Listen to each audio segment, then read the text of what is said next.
My name is Genc Burazeri, indeed from Albania. First of all, delighted to be here. It's really a unique opportunity for me. Having had that preparatory meeting, let's say, earlier on, I felt like I'm the only one not practicing, actually, this geriatrics medicine. I'm a public health person, a physician by training, but then later on specialized in public health and epidemiology and quantitative research methods. That would be my strength, my area of expertise.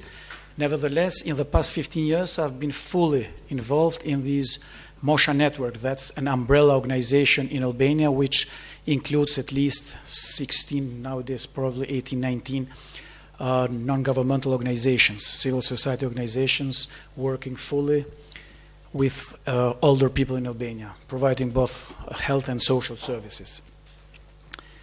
And therefore, I feel delighted to be here and sharing very quickly some highlights from Albania, but very much sticking to the script, to those three questions. Very quickly, just to point very quickly to this Albanian paradox, as we call it, because in the face of the socioeconomic development, our life expectancy is seemingly good. Of course, there is an overestimation in terms of calculation. Nevertheless, also going back to the global burden of disease estimates or WHO estimates, so it's fairly good in both men and women. And just to give a very quick flavor of this demographic transition, which is eventually reflected in these epidemiological transitions. So in early, this is actually 60 plus population. I know by heart 65 plus population of the breakdown of communist regime in late 80s, very early 90s. It was not more than 3.5 at maximum percent. As a matter of fact, the National Institute of Statistics in Albania reports that to date, the share of 65 plus population in Albania amounts up to 14-point-something%. So we are talking about biological explanations, so increase in life expectancy, decrease in fertility rate, but at the same time, these mechanical shifts, let's say young adults leaving the country, so this emigration, it's somehow increasing this proportion of old people in our country. What is the context? Albania is getting old before getting rich. This is a slogan which we know from other countries, but yet that's the case actually in Albania. With aging, the cost of care are rising, as we know, but of course, unfortunately, although this session is being recorded, I don't need to be politically correct in all regards. This is the situation. Needs are not being met. And a large share of older people, as a matter of fact, experience significant unreported health threats related to loss of autonomy and well-being in general. Good news, I said this will be a paradox in terms of life expectancy. It's high. There have been different speculations. One of these is the social network in social contexts, which are fairly good, although we talk about this family disruption, community disruption. But nevertheless, let's say this patriarchal kind of organization of society, it keeps family ties well, strong enough, so as most caregivers, unfortunately, are unpaid family members, but then health-wise, it makes things a bit easier. I'm going to skip this just to, I originally thought to display some recent data in terms of morbidity of older people, and trying to address now, in a very orthodox way, these three questions, which in my presentation are fairly short, but I feel relief thanks to Dr.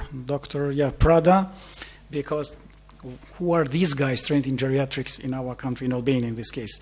Training in geriatrics, we have it, as a matter of fact, as a Master of Science. In public health, we have bachelor degree in public health, and then three types of master degrees. Master in health management, in professional master in public health, and Master of Science. And this includes a module on elderly care, 3.3 ECTC credits. And then we have a self-standing school of nursing, and within this kind of school, self-standing, it's part actually of the University of Medicine, Tirana. We have geriatrics being taught in both bachelor program and also master program.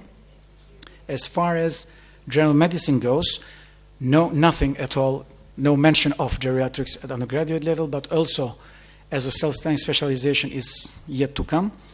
Family medicine, it's a 3-year residency program. There is a 6 ECTC credit module on geriatrics and gerontology.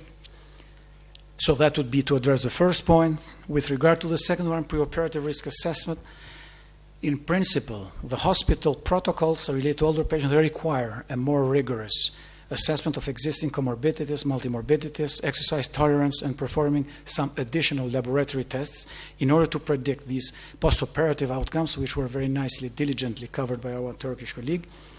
However, as a matter of fact, in reality, a comprehensive assessment of more subtle geriatric-related syndromes such as frailty, mobility, disability, and especially malnutrition is not systematically performed, and this is the core question. Being performed by who? Where are these physicians trained in geriatrics who would eventually embark on this endeavor? So no training at all. And related to this is actually also the third point, assessment of functional status and frailty among the so-called very olds, 80-plus patients. Again, hospital clinical protocols, they require the assessment of general health status and functional autonomy among the very olds. However, as a matter of fact, no comprehensive such geriatric assessment is being conducted among the very old patients in Albania. So the bottom line here being that there are no specifically trained geriatric, let's say, physicians, and I had these key informant interviews back home before trying to come up with these slides, and essentially I came up with, and I didn't know it, that there are only 3 geriatricians, so properly trained in geriatrics, so physicians who have this full training, specialization, so to say, of course, abroad, not in Albania, because it's not being delivered such a course in geriatrics. So in terms of human resources, it needs too much to be desired, and therefore, in the first place, we feel, I would argue that, in the first place, we have to provide human resources, manpower, trained properly in geriatrics, so as we can think of addressing these 2 questions. Having said that, there is good news. There are 3 positive developments. In the first place, there are 2.5 years that we have this super Ministry of Health and Social Protection in Albania. So the former Minister of Health and the former Ministry of Social Affairs, they merged into this superstructure. That is the Ministry of Health and Social Protection. And as far as older people are concerned, it is ultimately merging and bringing together social and health domains, so integrated care in a sense.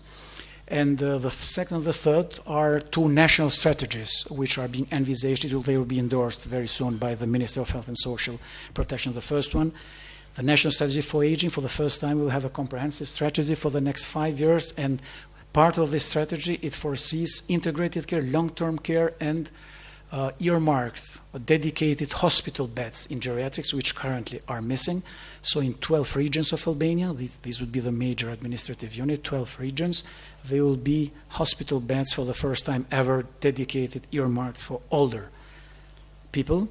And the second national strategy is this primary healthcare strategy, which foresees the integration of services, social services and health services being integrated within the primary healthcare realm domain in Albania. So this would be more or less, let's say, some highlights of positive developments back home. Thank you very much for your attention.